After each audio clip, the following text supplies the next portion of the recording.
before we dive in, I must quickly mention why we host amazing events like this. Yes, we're a recruitment business that specializes in SAP and data and project services and JavaScript. However, we believe that it's essential to add value to our customers in other ways than just putting bums on seats. And one of the ways we do that is hosting events like this, where we tap into people like yourself and understand the secrets of their success. I must quickly mention the Black Dog Institute. They are our charity partner and they help Australians with mental illness. So today is obviously for free. Justin's doing this in his own time. If you feel you get some value, which I'm sure you will, please just make a donation. I'll ping you the link afterwards. And there's actually a link in the chat box there as well. And any donation is well received. Now let's get started. Justin, I'm going to introduce you formally because I firmly believe you've achieved enough in your career to deserve that. First of all, thank you for getting involved today. You're doing this in your own time. It's an Ashes year. You've got lots going on, so I appreciate it. I've watched the Amazon documentary like a lot of people and found it fascinating. I know you are massively passionate about leadership and you've wrote 5 books with the focus on mastering physical and mental goals. You were an opening batsman for Australia, playing 105 times, achieving 7,696 runs and building that amazing partnership with Matthew Hayden that I think created 6,482 runs between you both. You made 23 test centuries in international cricket with your biggest score 250 against England at the MCC. You've been an assistant coach, a batting coach and a mentor of the Australian men's cricket team, and since 2018 you've been the head coach of the Australian men's cricket team, inheriting a team that was very much on its knees. You've reset the culture, you've led them to Ashes glory in England, and in doing so you've given the Australian public a cricket team to be proud of again. So we're going to break this session into 4 parts. First bit, how you lead cultural change. Second bit, how you focused on supporting the mental well-being of the team. And part 3, looking at how you get 5% more of the high performers such as a Steve Smith. And lastly, there's some fun questions in there. So I'll kick off with the first question. It's day 1, you get your dream job. You're the head coach of the Australian cricket team. How on earth did you approach that? How did you look at that culture? What was the process or the systems that you used? Well, first, thanks, Simon, and I'll answer that. But first, can I apologise for being late? I did have some technical issues, and last night I spoke to a mining company, and there was 1,000 people there. And I started off by saying I was at my keynote address, and I got up on the stage, and I had my COVID vaccination about a week ago. And for anyone who's had the AstraZeneca who's over 50, which I now am, I had the COVID injection, and the next 2 days I felt crook, and I've got this really sore throat at the moment. And I got up on the stage and I said, look, it's been a tough day. There's a lot going on in Australian cricket. And at 4 o'clock this afternoon, I was in my kitchen. I knew I'd been stressing about this big keynote address. I was looking for the vitamin C, and I was looking for the Panadol, and I was looking for the Codral, anything to get me through. And I'm talking and I'm being a bit of a sook and I'm being whinging and how am I going to do it? And my eldest daughter, Jessica, she looked at me in front of all my I've got 4 daughters and my wife and my 2 little dogs. And she goes, Dad, like, seriously, mate, you don't need Panadol. You don't need vitamin C. You don't need Codral. You just need some bloody cement, mate. Just harden up. Seriously, she's an events manager. She said, harder, mate, I keep hearing you about leading the Australian cricket and you've got a little sore throat. So anyway, I apologise for being late. Last night was late and I've had some big meetings this morning, but it's great to be here. And like I say, sorry for being 10 minutes over your time. So, but when it comes to what happened, okay, this is how my memories of the events of Sandpaper Gate. First thing that happened was my wife was in London surprising my eldest daughter who was there, who's living in London for her 21st birthday. And I had my 3 other daughters back here in Australia, and we'd been out, and I sat on the couch, and it was just before tea of that infamous test match. And I remember sitting next to my little daughter, Gracie, and you could see the little bit of yellow material and a hand. And I remember saying to my little girl, Gracie, pray that is not Cameron. She's going, what do you mean, Daddy? I said, just pray it's not Cameron, because I'd known Cameron Bancroft since he was a young boy. I said, pray it's not, but I knew it was Cameron. And as it transpired, it was. And all the emotions of that time. Wow. I mean, like cricket fans, I'm an ex-player. I was in the system as the coach of Western Australia. I was angry. I was sad. I couldn't believe we'd got to that point where we had to cheat. So it was a real mixed emotion. And the next morning, I went to the in Perth. I went to the Fremantle markets with my hippie daughter, my second daughter, and we do that. That's our daddy date thing. We go to the Fremantle markets every Sunday morning. And I was down, and we've done that for 4 or 5 years. I was down there, and within an hour or half an hour of being there, I reckon I had 30 people come up to me. Justin, what has happened? What's happened? They were sad, they were angry, they were the same emotions I'd felt in the comfort of my own home. The Australian public was starting to vent that to me. And then the next day on the Monday, that was on the Sun. On the Monday, I went to the West Coast Eagles' new facility, the construction site. And I reckon there was 300 Aussie blokes in their high-vis singlets, their hard hats, their steel cap boots, and they're coming up to me and they were, mate, what has happened to our Australian cricket team? And it was at that moment, I thought, wow, this has had a big impact. And then, of course, we watched the what happened next with the Steve Smith interview, the Cameron Bancroft interview. I picked him up from the airport. And then a week later, another interesting thing happened. I was down at my holiday house, and Jeff Marsh, my great mate, my first captain, said, mate, are you watching the TV? I said, what do you mean I'm watching? I've just arrived in Mandurah. He goes, are you watching the TV? Turn it on. And I turn on the TV, and there's Darren Lehman, the head coach, resigning. Yeah. So my other 3 daughters look at me and go, Dad, what does that mean? Because no longer was it, one day I might try and be Australian coach now, and it was all hypothetical. Now there's an Australian head coach's position up and available because the coach and within about a month, that became real.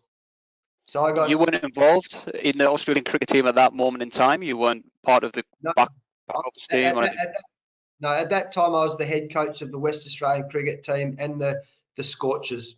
So, and things sort of happened quite quickly after that. And then I was appointed, and I went to, it was all sort of happened in a bit of a whirlwind. I flew to Melbourne from Perth, where I am now, my hometown, and I went to the press conference, and that's where it all started. And the number one question that I kept asked over and over was, how are you going to fix the culture of the Australian cricket team? And my answer then is the same as today. Culture is about behaviour. If people behave well, you have a good culture. If people behave poorly, you have a poor culture. And leadership is about leading culture. That's the number one role of a leader, is to set up an environment or create an environment where you have, and it's a buzzword now, culture, but you create an environment where the behaviours on and off the field are excellent. And I said in the press conference back then, they said, and how are we going to do? I said, well, to change the culture of Australian cricket, it's going to take 1 behaviour, 10 behaviours, 1,000 behaviours, 1,000,000 behaviours for us to turn that around, because it comes down to our behaviours on and off the cricket field. And that's how it started. And I think that's where leadership, this project, has been so all encompassing, because it's behaviours every day. You're challenged all the time. And, you know, that's where it all started. Did you have, because I know obviously you've wrote books on leadership, did you have a mentor, or did you have somebody you discussed your approach with, or did you have a plan for that first day when you're addressing the players and the Cricket Australia staff? Well, firstly, I would not be here talking today without incredible mentors in my life. And again, those mentors are all great leaders, whether it's my mum and dad, who set an incredible foundation for my life, whether it's past cricket coaches I've had, or past school teachers I've had, or past great players I've played with, or leaders in the corporate world. I have amazing mentors. So of course that's helped me to become the person, to the style of leader I guess I am today. And Was I clear? And the other thing I'd say is I was very, very lucky in hindsight to have had a great apprenticeship before I took on this job, because I took on the job in West Australian cricket similarly in what we would call a real crisis. And West Australian cricket had hit rock bottom, and the lessons I took from that 6 or 7 years helped me to find some sort of blueprint. So that apprenticeship was crucial. The mentors I have in my life, the apprenticeship was very important. And did I have a plan? Absolutely crystal clear plan in my mind. How from the moment Darren Lehman resigned to the moment I addressed the board and the team for the first time, there was about a month, and that gave me that time to reflect on my learnings and where I thought we could go. And I've used these 3 words almost every day for 3 years: make Australians proud. So the number one, and I think great leadership, all great leaders I know, there's a couple of things. One, they know what they stand for and what the bigger picture is. And for me, it wasn't about winning and losing. Our goal, guys, is to make Australians proud, and to earn back respect from the Australian public, from our opponents around the world. We had to earn back. So it was a much broader picture for me than just winning and losing games of cricket. And that's really helped. That gets me out of bed every day. I mean, the great leaders have a vision for where they want to go. So I guess my big picture was make Australians proud. Guys, we're going to develop you as great cricketers and great people, and we're going to live by these values or these behaviours. The first one was honesty. The second one was professionalism. The third one was learning. The fourth one was mateship. And the fifth one was humility. And I'm happy in a minute if you want me to go through those and why they're important. But that's how we set it out. From day one, that's where we started. And we've been consistent with that in our approach for the last 3 years. Yeah, definitely would be good for you to go through them, Justin. But before that, the thing that stood out for me, which I loved, was when you took the players to France to see obviously the remembrance of the Australian soldiers who were lost, and I thought that was amazing. And where did that idea come from? I think you had the head of the Australian Defence Force with you as well. Where did that idea of kind of tapping into that come from for you? Well, one thing I've learned about leadership again, Simon, is that for 20 years as a player, every single pre-season, we'd sit down and we'd talk about our values, we'd talk about our mission statement. By the end of the day or 2 days, we all sit around, we all sing Kumbaya, and we're all patting each other on the back, and we put all fancy posters everywhere. We put it on our bloody cups, we put it on our coasters, we put it in these posters all around the world. But the lesson then was it was unsustainable because no one led it. Yeah. And it was like toilet paper. It was like words. Yeah. And what great leaders do is they live it. Don't just talk it. There's an old saying is that if you preach excellence and walk mediocrity, you're nothing but a common liar. So when it came to that, one of the things we said, we're going to develop great cricketers and great people.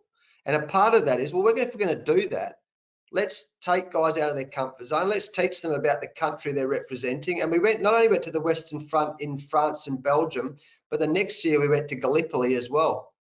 Right. And my gosh, so we did it on our 2 tours to England. We went to France first, the Western Front. I'd recommend it to anyone. You talk about sobering experiences and sacrifice. I mean, we talk about sacrifice in the COVID period, like, my gosh, it's about 1 out of a million compared to what our old diggers did for our country.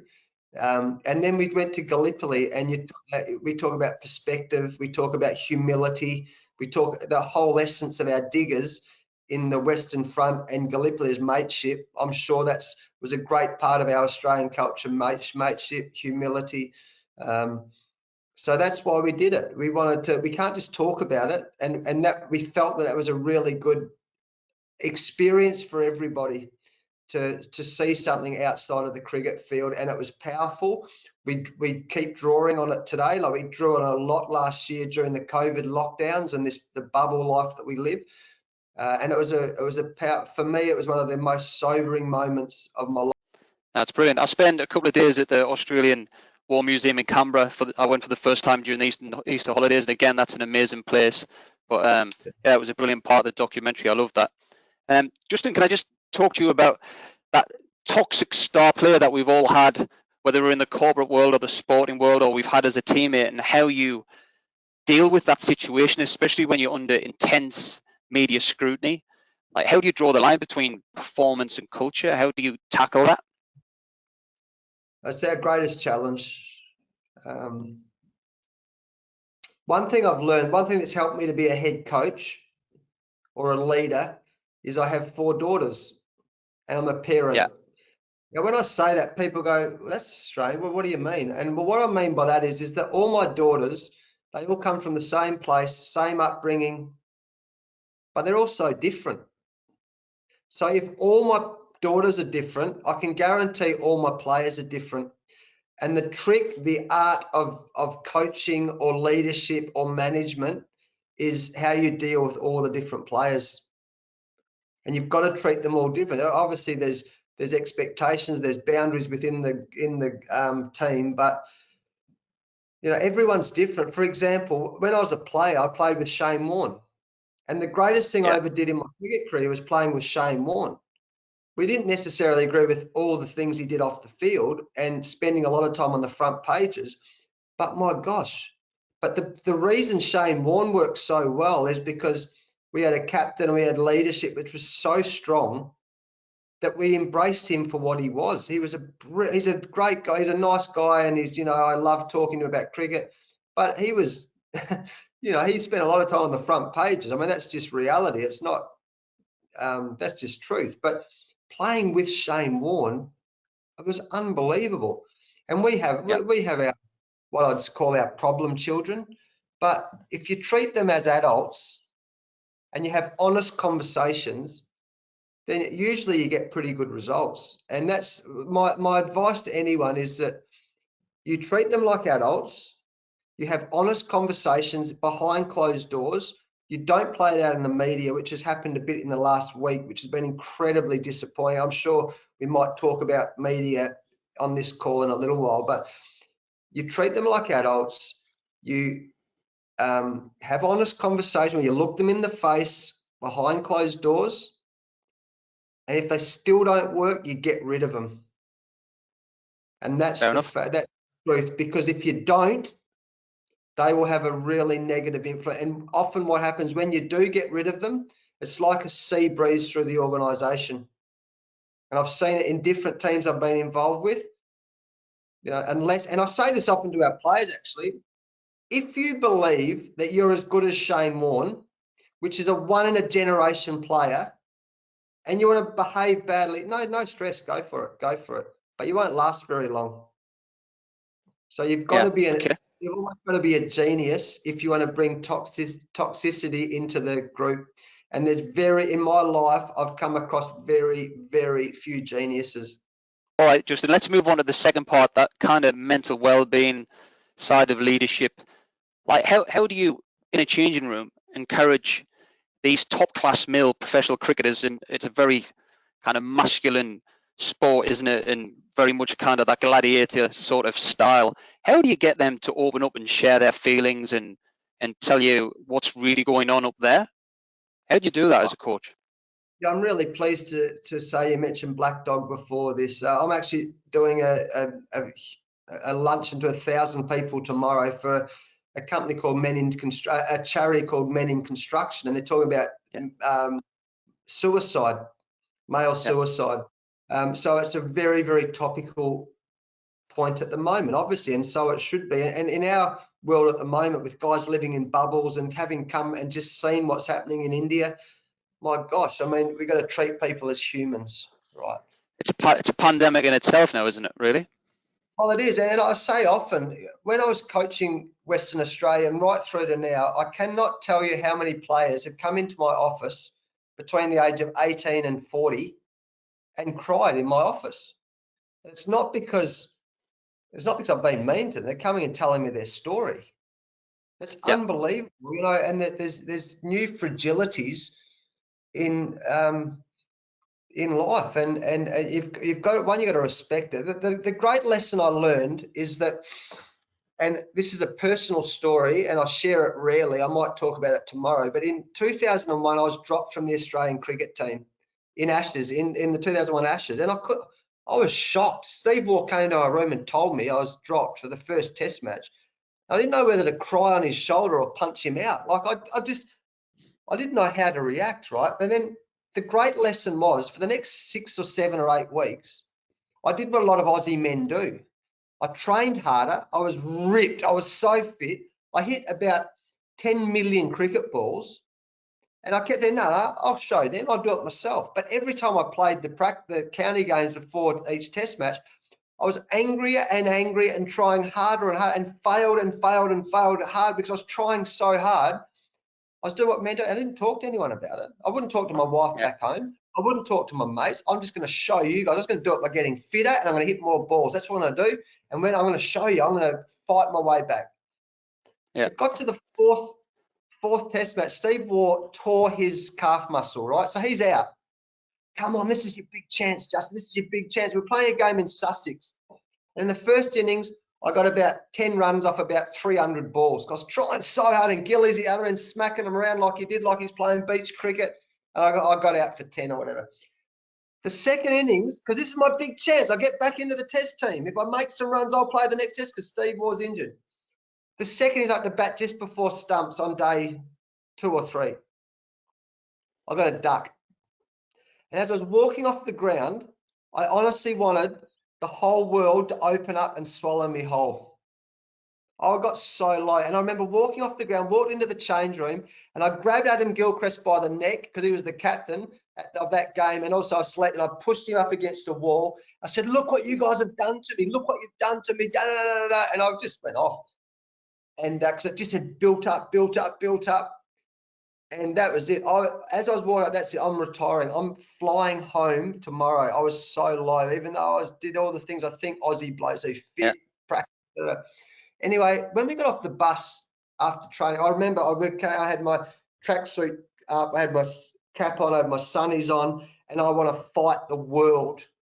And as we got off the bus, an hour after I'd grabbed Gilly and John Buchanan grabbed me and said, let's go and have a talk. I said, no, I don't need to talk to you guys. I'll work it out myself. Like, that was clearly working well for me. And they took me to the little bar in the hotel. And we sat there. I remember we had Budweisers. I never used to drink during the game, right? But I had 3 or 4 Budweisers. And as I'm talking, I'm like spewing out all this emotion. Yeah. I was getting sad. I was getting angry. But I actually started talking. I was talking. And I talked it all out. And it was like I was vomiting out this 8 weeks worth of emotion.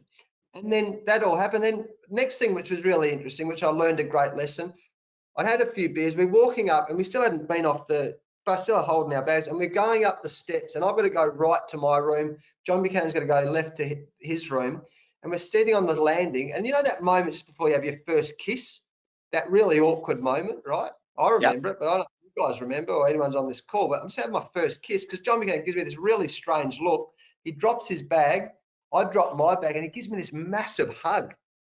Yeah. He said, mate, I've been wanting to do that to you for 6 to 8 weeks, but I just haven't, the time just hasn't been right. He gave me a hug, bro. I went, oh, I've got my mates back. And then I rang home my wife that night.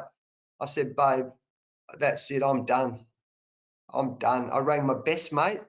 I'm done. I rang my mum and my dad. I'm done. I'm coming home. And the next morning, my wife rang me and she goes, just hold fire for a minute. She's, I'm flying over. And she flew over within 24 hours with my 3rd daughter, my baby, flew over. As she's flying, I had dinner with Steve Waugh, the captain, and I talked it through again. And then she arrived, and I got this really strange thing. I thought, well, if I never play cricket for Australia again, the guys who I thought my enemies, Steve Waugh, Adam Gilchrist, and John Buchanan, like my 2 brothers and my dad, they're my friends again. My wife's over. I thought, if I never play, what really matters is my mates and everything will be okay, right? Everything will be okay. Guess what happened a week later? A week later, I didn't get picked for the 4th Test, but 9 days later, I got picked to play at the Oval and open the batting with my best mate, Matty Hayden, and my whole life changed again. I started opening for the next 5 years with Matty Hayden. And it was like I Yeah. walked out to that, you know, I had freedom, and I learned, you talk about mental health, I learned the great lesson is you can't do it by yourself. 2, Aussie men talk. And that's where mateship comes in and family Yeah. comes in. So that's what I learned about mental health, and that's what I see. I mean, I saw it with Glenn Maxwell. You can see it when they're struggling. You've got to treat them like human beings, because that's what they are. Maybe not what you see in the media. That's what they are. They're human beings. And Justin, again, going back to the documentary, you mentioned family there. There was a part where you talked about your wife and you're sitting down and you're having breakfast. And it's when you're really under pressure. And I think the players were having a little bit of pop at you and talking about how intense you were and your body language. And you said your wife, she just started crying. She said you weren't smiling anymore and you changed. And that was a kind of a breakthrough moment for you. So I suppose off the back of that, how do you manage your own mental well-being, your own mental health? How do you kind of, I suppose, give yourself that time and space? It's a great question. And I spoke at another breakfast the other day, and I was actually interviewed for I don't know if you guys have heard the YPO, which is the Young Presidents Association. My best mate Yeah. interviewed me. Really weird, like we're doing now, Simon. But and it was and that's 6 months. The first 6 months of my job, it was brutal. Yeah, it was. Yeah. Let me put it into context. Not only were we the most hated cricket team or team in the world, but in that period, we lost our chairman, our CEO, our high performance manager, our head coach, our captain, and our vice captain. So all leadership, and I felt like the world was on our shoulders. And then we went to England and lost 5-0 to the Poms. Imagine that, Simon. You Oh, were yeah, probably I watched it. Yeah. you're the happiest bloke in the world, but we lost 5-0 to the Poms. Then we went to UAE and we got beaten by Pakistan. And we are getting smashed by the media. We're getting abused by the Barmy army. We are just, and it was like taking the whole world on. And then I came home and 2 things happened. First, my best mate who interviewed me last Sunday morning, I was sitting around the fire pit out the back, and I remember I had a Corona, and my mate goes, "How you going, mate?" And I just got back from England, and I walked out and stood in my front garden. I almost started crying. I said, I'm not going good, mate. I'm no good. He goes, what do you mean? I said, well, we're getting beaten. We're getting smashed. Everyone's telling me how bad I am, how bad Australian cricket is, how bad everything is. And mate, it's hard. And I'm working about 20 hours a day. That's the first time in adult life I haven't slept. So I was struggling. And then it got to a few down the track. We're sitting at breakfast, and my wife I've been going out with since I was 15 years old. She's been through everything. And we're in Sydney. We've just been beaten by India. For the first time in the history of our game, we got beaten by India in Australia. And she was just about to fly back from Sydney to Perth, and she starts crying at the breakfast table with all my daughters in front of her. And she doesn't cry. She's tougher than I am. I said, what's going on? She goes, mate, I don't like what this is doing to you. I don't like what it's doing to us. I don't like what people are saying about you. They don't know you. She said, and it was like these 2 pivotal moments, talking to my best mate and talking to my wife. I've got to change, you got to change. You got to change some things. And what I've learned over the last 3 years, I've got it even today. Like, there's an article today in the Sydney Morning Herald by these 2 journalists, and they are so far off the mark but there's nothing I can do about it. So my wife reads that again, and she's going, babe, how do you put up with it? And so the point is constantly monitoring how you're going. But I'm human, but you've got to, if you can look, I'm not sure if you can see behind me, but I'm not sure if that's coming up. I'm just trying to, I don't know if it is for the audience. It's not for me, but it might be for the audience. But for the audience, so what I'll say to everyone listening to this is there's a brilliant, and you've probably seen it before, there's a brilliant quote or poem by Theodore Roosevelt, and it's called The Man in the Arena. And I will recommend it when we finish this call, or while you got your phones there, just Google "Man in the Arena" by Theodore Roosevelt, and it's now after the last. This only came in after India. It's a 1.5 by 1.5 meter in my study, and the man in the arena, and it's not the critic that counts, because there's so many critics out there, right? So I've got to keep reminding myself all the time that as long as my friends know who I am and my family know who I am, that's what really matters. Good on you. I want to talk about that feedback when you invited feedback from the group and the team, and I think it was probably the only time in the documentary, and I obviously don't know you well, but I picked up in your body language that maybe you got triggered slightly, and I felt for you because you're from this old, successful Australian team where the kind of hard players kind of doing it tough and amazing players, and you've got this new generation that you're now coaching and managing, and you're doing it tough at that time, and you invited feedback. We do it every quarter here at Precision. We do this employee engagement feedback, and every quarter when I sit down to look through that feedback, I get triggered, and I can't help but get triggered, and I have to go for a walk and I have to breathe. But I noticed I felt like you got triggered. I don't know if you did or not, but how do you cope with feedback? We've got a saying here that feedback makes you bitter or better. I think it makes me bitter before I'd get better. But how did you cope, or how do you cope with that feedback? Simon, I'm so glad you said that, mate, because I got some feedback yesterday, and it's we do our 360s, and I got some feedback yesterday, and it's like I talked to this guy Tim Ford who gives us the feedback, and he said, I know how you're going to react to this, because 95% of what I'm saying to you is overwhelmingly positive. But there's a few little things, mate, that you can keep working on. And Tim Ford spends his whole life guiding and mentoring CEOs, right? So he goes, but they all concentrate on that 5%, not the 95% of great stuff people are saying. So I understand it, but I'm so glad you say that. That's great. That is like, that is liberating for me to hear, and I'm sure everyone on this call understands that. But the other thing I've learned about leadership, mate, is that you can't ask for feedback and ask for honest conversations and not be prepared to take it. Yeah, it's true. And it's really exactly right. And at this dinner I spoke at last night, I said the theme for me was, what do great leaders do? Not what do they say, what do great leaders, and one of those things is you've got to accept, if one of our values in our team is elite learning, or learning and having a curious mind, always looking to get better. We've had this saying since I came. You talk about different environments. I started with Alan Border and David Boone. My God, there's no feedback. They were hardcore tough. That was the days, and they never talked to me. They would not.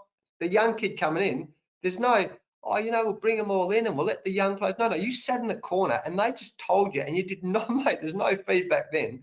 So the world's evolving, as we all know. But we've had this saying through Australian cricket, from Alan Border and Bob Simpson right through to Mark Taylor, Steve Waugh, Ricky Ponting. If you wake up every day looking to get better, then we can get better.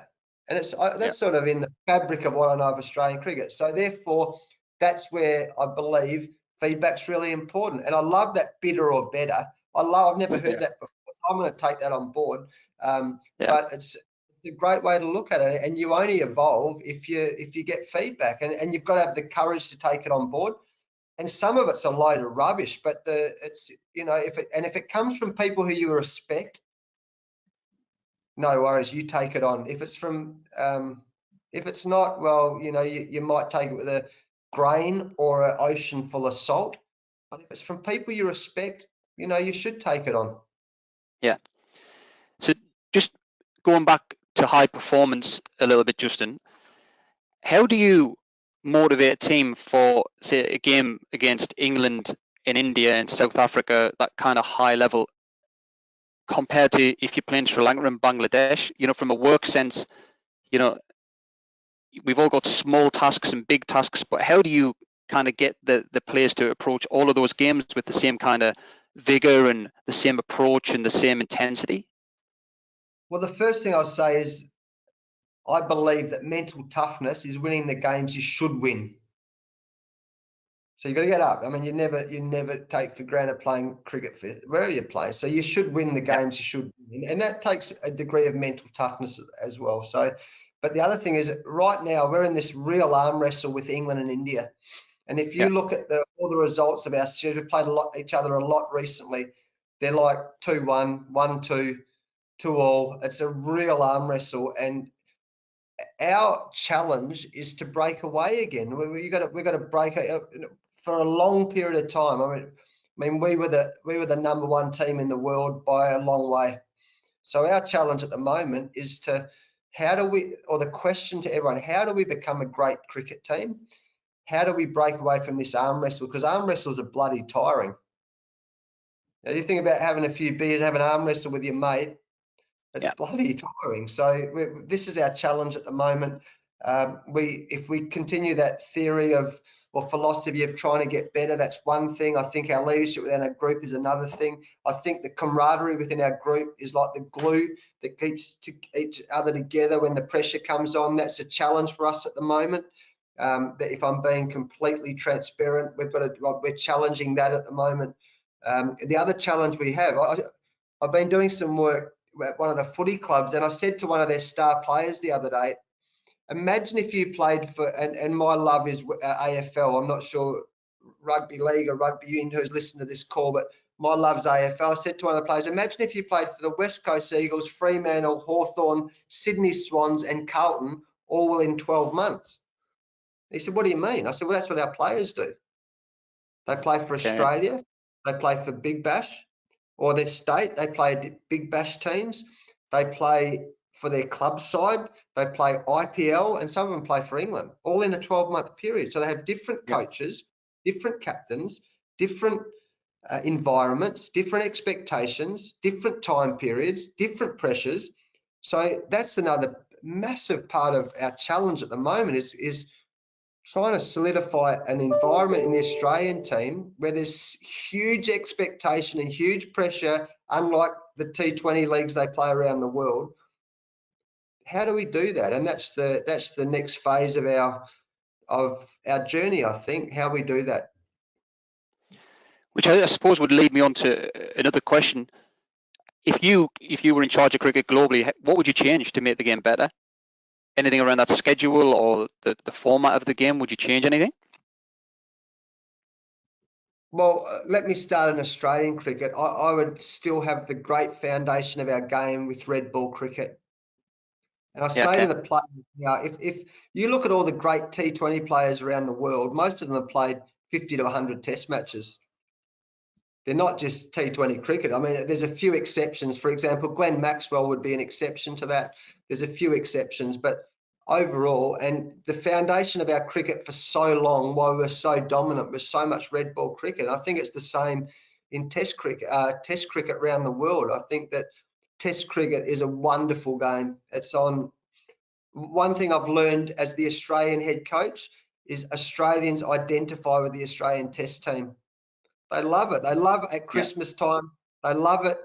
They love it New Year. The cricket's on always for 5 days. It's on in the background. You don't have to watch it the whole time, but you can be in the swimming pool, you're down the beach, it's on the radio, it's on. And we identify with test cricket. And we saw that with the reaction to what happened in South Africa and Sandpaper Gate. The reaction was massive, as it is with how proud they are when we do well and the Ashes is coming up, or the Indian Test series. We lost the series, but what an impact that had around the world. It was huge and it's great. So if I had the lone hand, test cricket. And then we have this thing called the IPL, which is fundamentally problematic. I hope there's no journalists on this call, Simon. I'm assuming there's not. But you're in a safe. It's fundamentally problematic because it's a false economy. Some of our players get paid obscene amounts of money to go for 6 or 7 weeks to play golf, play a bit of cricket, and really do whatever they want. And it's a false economy because then you've got guys who think, oh, yeah, well, hang on.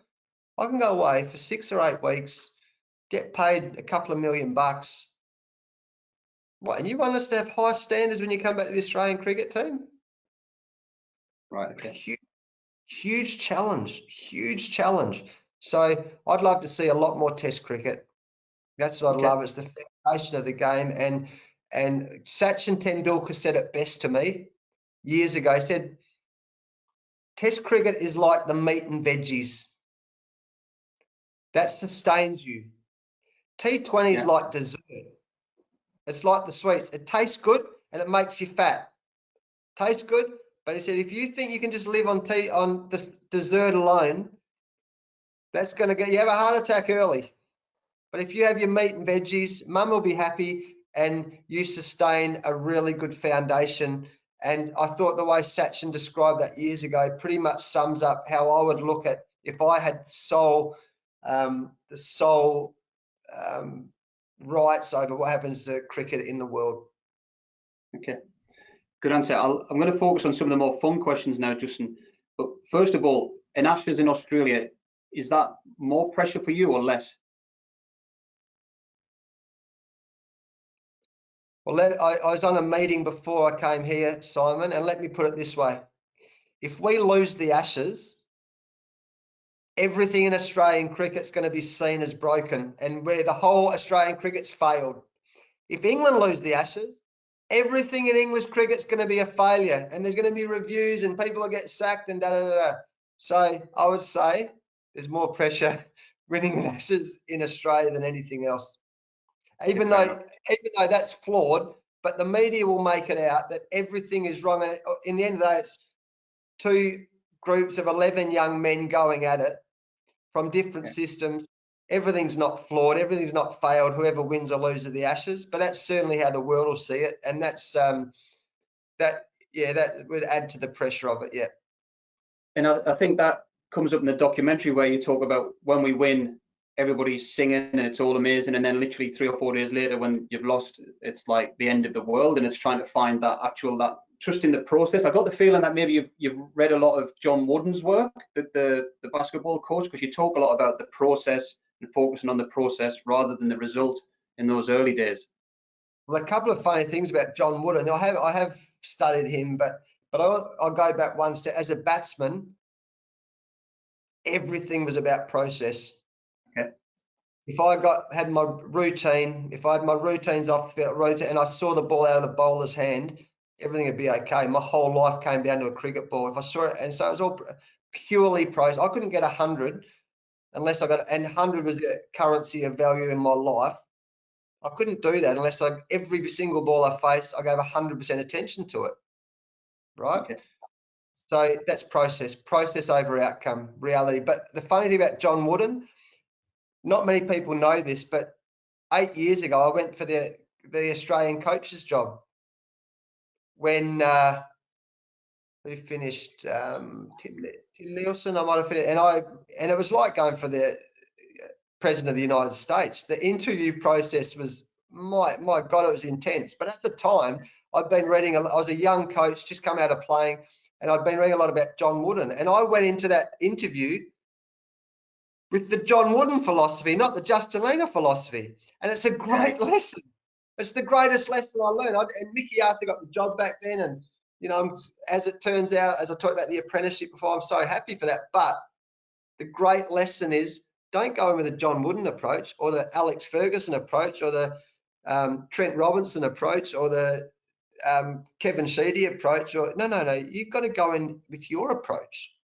Yeah, and that's when you said to me about John Wooden, that was a good reminder of what not to do.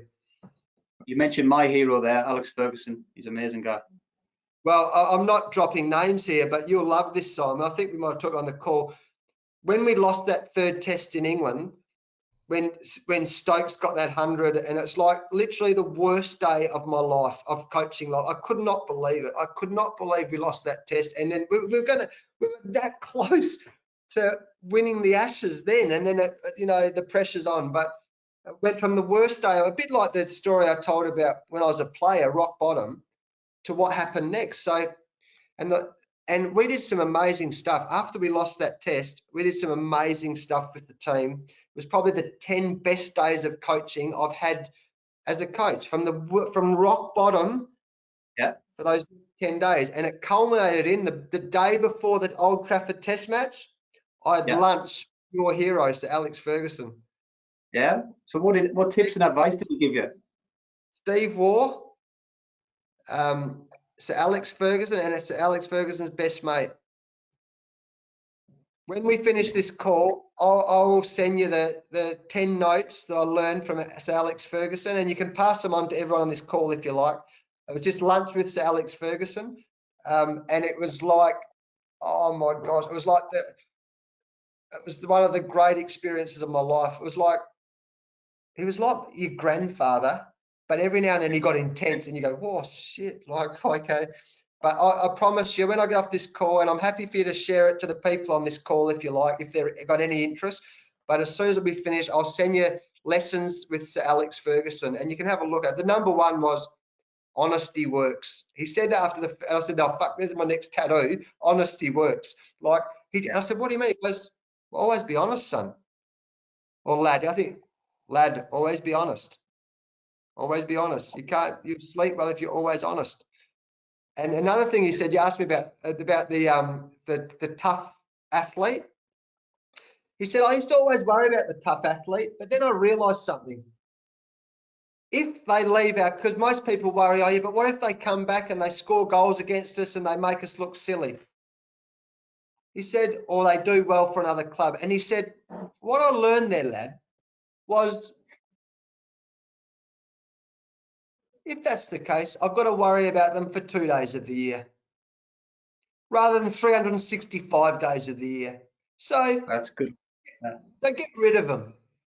Don't worry. Get rid of them. They come back for 2 days. You can have plans about them. You can worry about them on the field for 2 days of the year rather than 365 days of the year. Oh, great advice. Anyway, I'll send you the email or the notes of this call. I'm surprised you could understand them. I'm having enough trouble understanding you, let alone Sir Alex Ferguson. Yeah, no, he was great. It was a great experience. Oh, brilliant. All right, a few more cricket questions here. Who was your favourite bowler to face and why? Well, when you said favourite, I wondered, do you mean the toughest bowler I faced, or all right. so the toughest bowler, without question, was Mathai Muralitharan from Sri Lanka, and that might surprise people because most people think about the fastest bowlers we faced and the scariest bowlers, but Muralitharan, we had the game of cricket about problem solving, like all our business about problem solving, right? And I couldn't solve the play. Like, I'm sure you can't see me. Apparently the other guests can see this, but he'd run and he'd bowl and he had this like crazy action. And my brain was telling me it was a leg spinner, even though I knew it was an off spinner. So it was a complete brain mess every time. And he took me the closest. He talked about the black dog. He took me the closest depression because I couldn't work him out. I could not work him out. And so he was the toughest. And then the scariest was probably Shoaib Akhtar, who bowled very, very fast. Wasim Akram from Pakistan was a genius and scary. And the one little secret I'd give away is that anyone who says they like facing fast bowling is a liar. Yeah.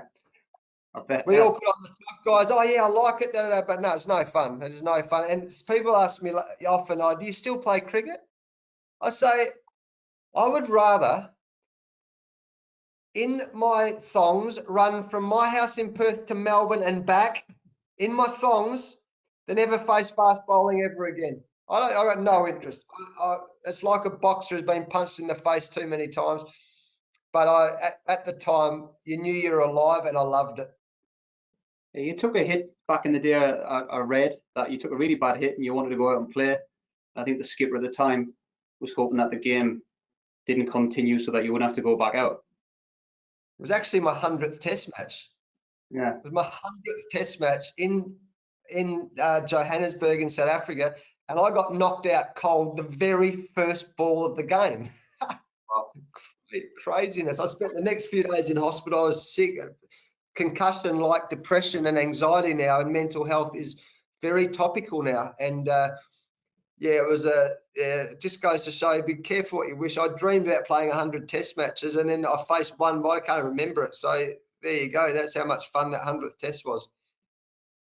You talked about working out some of those bowlers. Like a bit of a, I suppose, a technical question here. How do you use data now for your players to help them make decisions? Is there a particular piece of data in particular that's important for you? Because I know with businesses and in sport, there's so much data that you've got access to, and we've played a part in that with Cricket Australia. But is there something in particular that you pass on to the players that you find the most helpful? My task to our data specialists, including Freddie, who's on the line, is, and it was the same with Dean Plunkett back at the WACA, is this: I want the gold nuggets, because there's that movie Moneyball, and Money and book and movie Moneyball with Brad Pitt, and I would say that I'm not great with numbers. I love the movie because Brad Pitt was in it, but I found the book very hard because numbers isn't my specialty. I was great at English at school. I wasn't great at mathematics. So the reason the analysts are so important for me is because they make sense of the numbers for me. And I say to them, you give me the gold nuggets and I will sell it to the players. I'll sell it. You give me the gold nuggets. And one thing that might surprise everyone about analytics is, before I took on this job full time, I had an opportunity to coach Australia in a T20 series when Darren Lehman was away. And the one person I took with me as a support staff was my analyst from the WACA. My analyst from the WACA was, oh, no question. And he's Dean. He's doesn't talk much. In fact, he doesn't talk at all. But he came with me because he was so vital. He was my best selector. Yeah. He was my #1 selector because he set up a system which taught me about selecting players. He was brilliant for me in the BBL space because he set up a system of what overseas players we should get. And he was like, I can't undersell how important he was to me because he helped me in so many areas. So he's one guy who was almost irreplaceable for me in my staff when I worked for 7 years at the WACA. And I'm guessing you've got now so many more data analysts compared to then. Well, we now have Thomas Bodie, who's a mathematician. So he is vital. We've got Freddie, we've got Dean Hills, who travels with us. I've also played 100 Sheffield Shield games, and he's really strong in that area. We've got 2 other assistant coaches at the moment who love the analytics, and that helps me. That's another good example of having people in your staff who complement each other. So I like getting the gold nuggets and selling it to our players. And I love the fact that people who are passionate about that, who give us things to think about. And yeah, I mean, we complement each other, and that's where working together becomes so important. Got 2 more questions for you, Justin. I know we're running out of time. Bit of a curveball here. If you could swap the nationality of one English player to Australian for this Ashes, who would it be and why? Ben Stokes. Ben Stokes. Only because what a lot of people remember of that infamous Test match was that he scored 100, and a brilliant 100, right?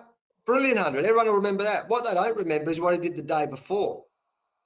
The day before, Archer had sort of gone down a bit of cramp, and he bowled about 15 overs straight.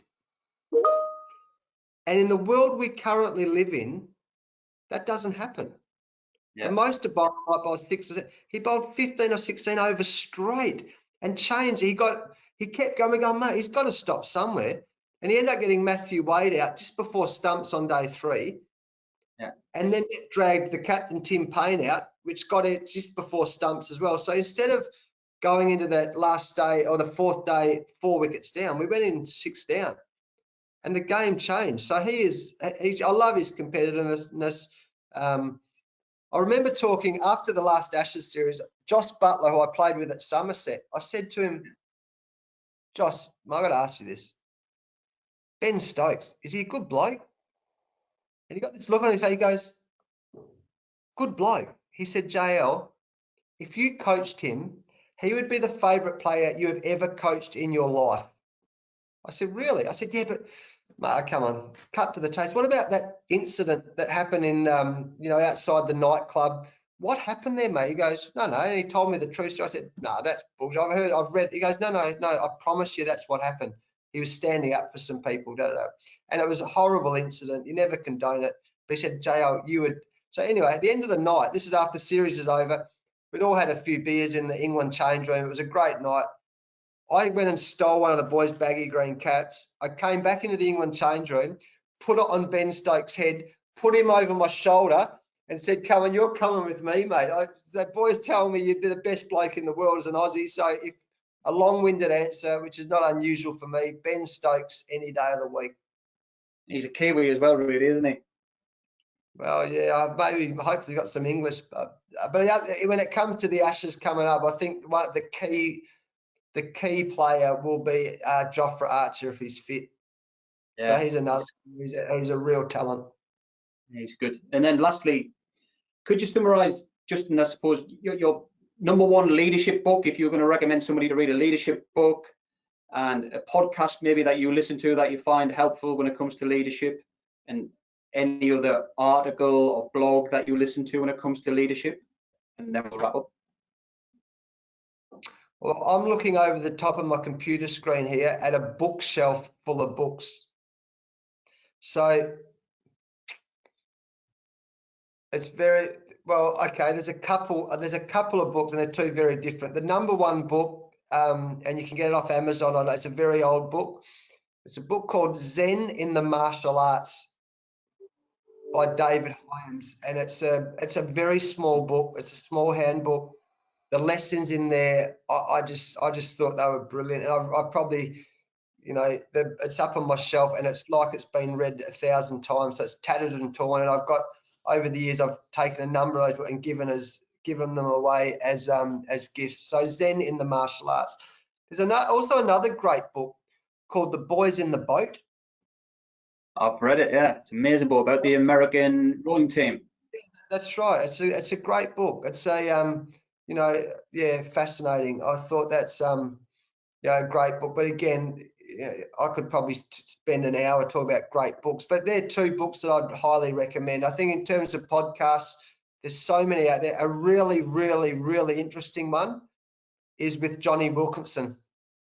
Yeah, that guy is deep, huh? Man, deep. And funnily enough, like, the first time I listened to the podcast, I used to study him a lot because he was, he kicked the winning goal to win the World Cup. And, I watched him a lot as an athlete. I remember Michael Parkinson once asking Johnny Wilkinson, "What is it that made you a great player?" And he thought about it. He said, "Michael, you are the change room that you walk into." And I walked into a great change room. And I thought that was really profound at the time. I talk about that in culture and leadership now, but the Johnny Wilkinson podcast is very deep. The first time I read it, I listened to it, I thought, mate, this guy's a weirdo. Yeah, the second time I listened to it, I went, wow, this is pretty profound. And the third time I listened to it, I went, incredible. So as the world works, I reached out to Johnny Wilkinson, and we had an hour and a half one night, a Microsoft Team call, just the two of us in our T-shirts and shorts. And it was one of the great experiences of my life. It was brilliant. So that's a deep but profound. And I guess if I've got a room up the back where I've got this built in, like a office / gym / now as my teenage daughter lives, but I've got quotes and scriptures all over the walls in permanent marker, which I've been building. I'll write a book one day sitting in the middle of the office. Of every quote, there's a story, right? So, but my number one quote for leadership is, "The pain of discipline is nothing like the pain of disappointment." Brilliant and quote. To me, that sums up leadership. The pain of discipline is nothing like the pain of disappointment. I agree. Well, Justin, thank you for your time today.